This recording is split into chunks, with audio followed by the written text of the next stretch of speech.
Hey folks, totally not named Dan here, though you can call me that if you want.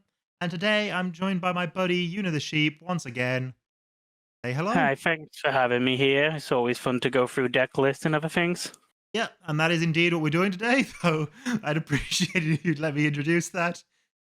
But yeah, today we're going through one of my winning deck lists that I've been wanting to show you for quite some time. But before I do, I'd like to give you a little bit of context and show you this guy.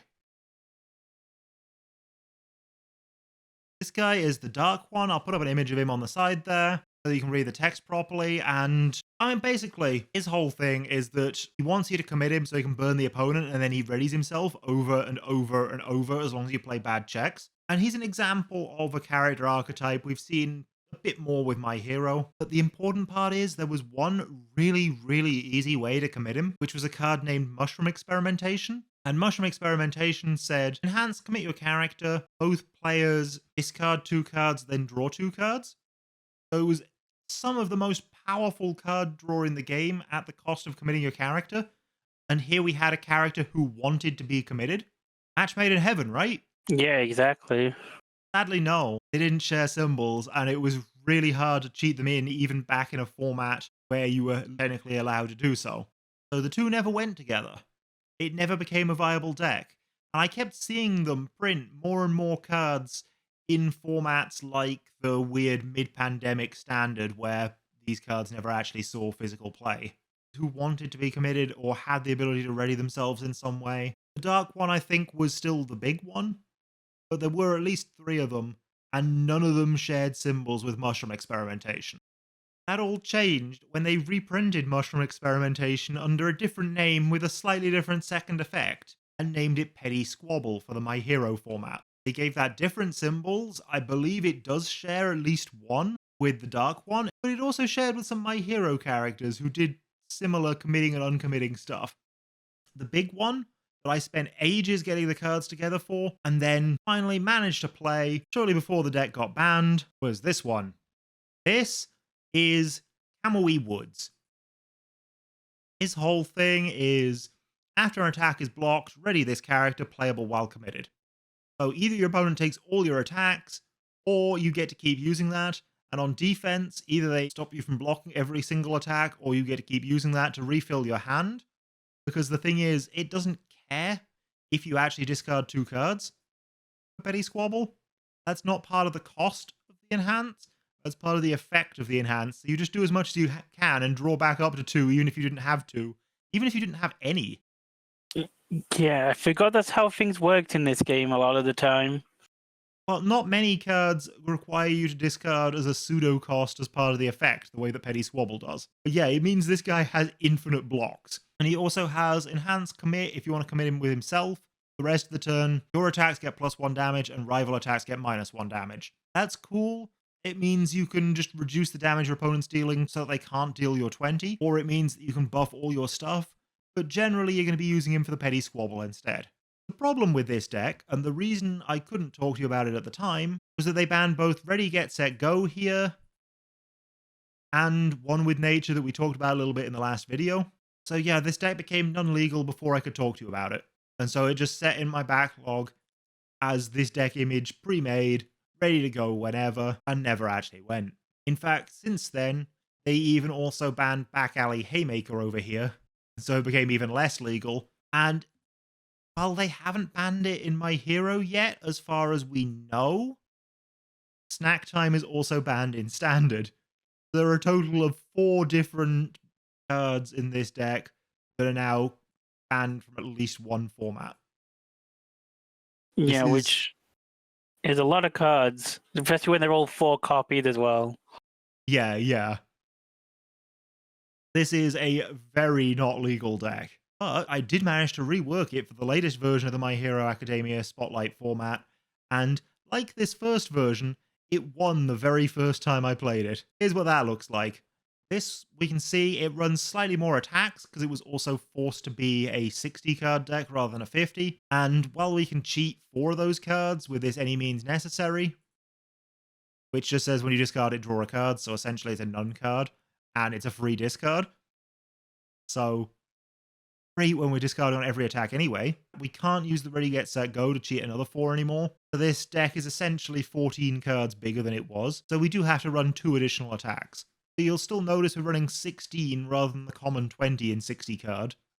This is still a very low attack deck, specifically because, I mean, look at Titancliff over here. Titancliff is crazy. Titancliff is discard up to 3 cards and draw a card for each card discarded. The discarded cards count as being reviewed. And yeah, okay, you're playing on a 6 diff, so you're almost certainly committing something.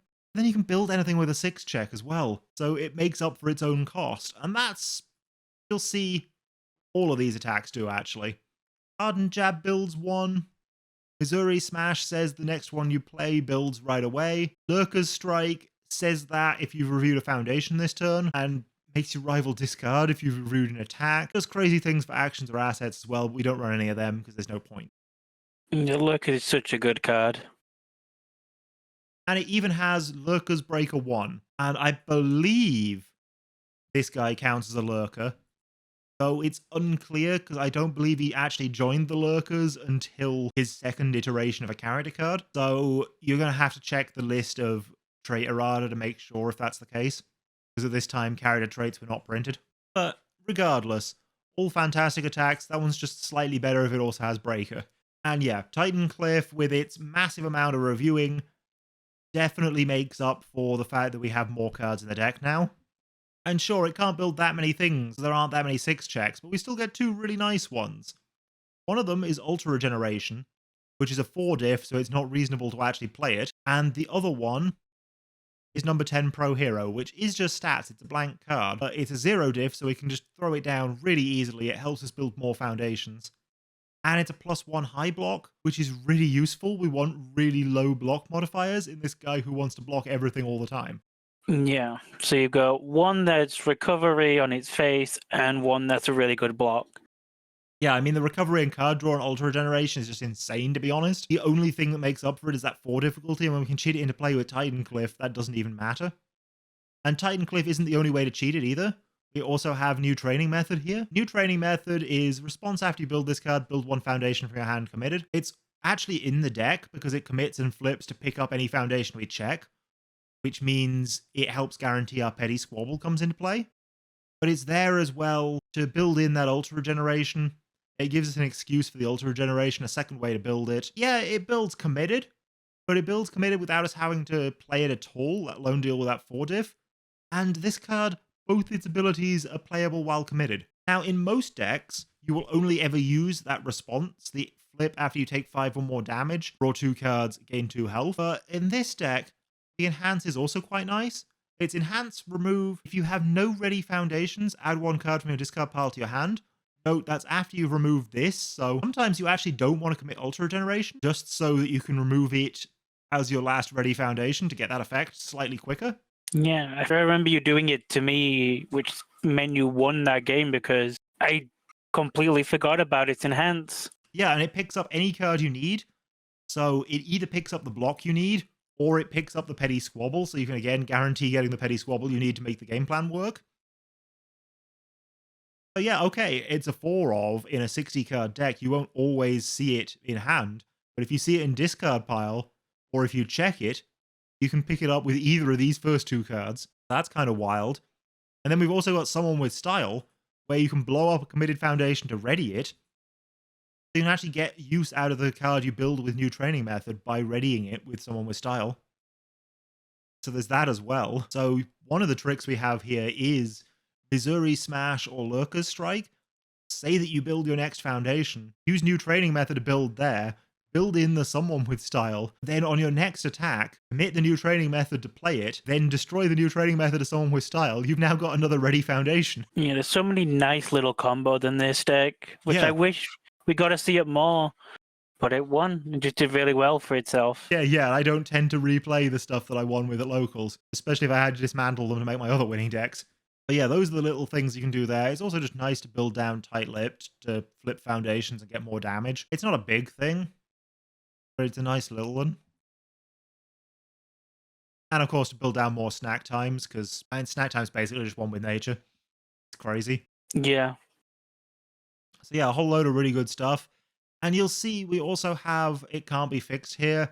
It Can't Be Fixed is not here for the stun hate. It Can't Be Fixed is here for the fact that it's a really spammable foundation. that also has a +1 high block. You'll see a lot of cards in this deck are from early sets of My Hero Academia, specifically because all the foundations had way better blocks back then. And just, yeah, blocking really well with your foundations is really nice. Yeah. It's why it's often I go back to these older sets when I'm building for blocks, because I have the awful habit of forgetting about block mods and checks when I'm building. I mean, they're not the best part to look at. You do want to look at effects first, but it is still important to go back and balance them a little bit in the last parts of tweaking your deck. Yeah. I don't normally, but when you look at a deck and you realize you've only got 4 low blocks, you need to change something up for that. Yeah. I mean, you've seen High Value Target in there. High Value Target is a fantastic card because it commits for 2 on block. It's not here for that. What it's actually here for is the response, which says if your opponent tries to destroy your Petty Squabble, you destroy this instead, and their entire destruction effect doesn't happen, I guess. And then Petty Squabble also has the response you can discard a card to make your rival commit a copy of their card once they play an ability on a foundation once per turn. That's real neat. There are just lots of little ways to fish up or protect your main combo, and your main combo is just Petty Squabble and the character. And the fact that you can get through most of your deck in one turn on your good attack turns means you will see everything you need every time, despite the fact that we have so few attacks. Yeah. And every single one of these attacks is hitting for at least, well, I guess Locust Strike already hits for 4, but the others all hit for at least 5 damage, and you can +1 them with character if you need to. Yeah. It's not like they're not blocking one of them and he's not readying. You know, if that Titan Cliff goes through, they're possibly doing something wrong, but also possibly not, because giving you your character back is a lot. It's hard to say for sure. And that constant hard decision is actually really quite significant here. Yeah. We do also have Denimed as a second way to destroy your foundations. Yeah, it just discards the top 2 cards of your rival's deck. Possibly yours if you want to mill more. Make sure you see that Petty Squabble. But I mean, what it's really in here for is just to destroy your flipped Ultra Generations and stuff, so that you can get them back with a Titan Cliff. That's all it's really there for. Or to get you out of deadlock when you've built too much stuff and don't want to deal with your opponent's effects. Yeah, I always try to include at least one card that destroys itself or other things. And we did talk about specifically Snack Time being banned. As far as we know, the ban on Snack Time does not extend to the My Hero format, but they haven't given us a concrete yes or no on that yet. So as far as we know, this is a perfectly legal winning deck that is honestly pretty crazy, but just keep an eye on that just in case, okay? The other funny thing, though, is that this can double as a mill deck, because Petty Squabble makes both players, not just you, do the discard and draw, and the only other real discard and draw you have is Titan Cliff. You actually don't go through your deck that much faster than you make your opponent go through theirs. So combined with Indenimed, you can potentially mill your opponent out if they go through theirs fast. Yeah, which I think did actually happen to me against it. I think I was playing Ochako that day, so I was drawing a lot through things like Chivalrous and things, so yeah, I almost milled out. Yeah. I mean, almost milling out is nothing. It's only when you actually mill out that it's a problem. And I think you're only likely to actually mill out characters like, say, Endeavor, but it's worth being aware of, because it can be hella funny if you do mill your opponent out. Got anything else you want to say about this unit? Not much. It's just a really solid list, which when people see that Kamui was 1, not 2, they may just think it's an old player coming back. Yeah. I mean, like Kamui Woods. They're not going to expect much from it. When I sat down to the table with him, one of my opponents specifically went, "Oh, what does your character do?" I'm like, don't worry about it. What the character does isn't relevant. It's what the deck does with the character that matters. Because, frankly, yeah, he can +1 every single time he gets blocked and readied. But it's not in his best interest to do so. It's in his best interest to keep rifling through his deck to find everything he could possibly need, and to always have blocks with Petty Squabble. The +1 or -1, you only really do once a turn tops. So the text on the character is not the most relevant part of this deck at all. By far the most relevant part of what he says is just simply that ready him. Yeah, it could be anyone. If they have that and Petty Squabble with Unsymbol, the deck would probably work. Maybe not as well as this one, just because everything clicks together, but there will be some version of it at least playable. And yeah, I think that's all we got to say about this deck. It's been a little quicker than the average video, but I mean, it's a very simple list that does a specific thing, and it does it hella well. Yeah, it's just a list that's playing a bunch of really good cards for its symbol, and everything kind of just clicks into place. There's a lot of staple to the symbol, but enough interesting, unique cards there to make it unique. To clarify, not even Petty Squabble has the unique keyword. None of these cards are actually unique. But yeah, a lot of them are very distinctive choices that you don't see much anymore. Like Someone with Style readying itself at such a high cost. I guess you see a little bit of Tight Lip, but not much. Like Endenimed, nobody plays that. Like High Value Target is very common, but not for the reasons that it's in this deck. And just all the little bits like that. Missouri Smash is such a great card and nobody plays it. Yeah. And I mean, it is now outclassed by Lurker Strike, which does the same thing without needing to hit. But why not run two? Yeah, why not both? Yeah. It works. Yeah, that's this list. Give it a go, because it's hella funny. Catch you again next time, everyone. See ya.